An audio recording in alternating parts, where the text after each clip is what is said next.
На едно коло пред големото дерби со Младост Сидни НС во Кочани и 2 кола против Драгон во Скопје, ЖФК Кочани гостува во Велес, каде ќе се сретне со домаќинот Борец. Кочанчанки се апсолутни фаворити на овој надпревар, што значи дека во прашање само со колкав резултат ќе заврши истиот.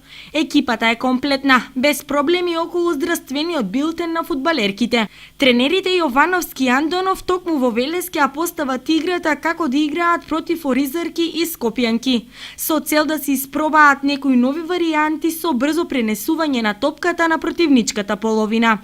Оризарки се рехабилитираа по поразот во првото коло со остварена висока победа во Куманово. Во сабота на свој терен ја дочекуваат мощна незгодната екипа на Конзули Юнајтед од Битола. Меѓутоа, иако се работи за цврста екипа, сепак во Младост Сидни НС никој не размислува на ништо друго освен на победа и прокнижување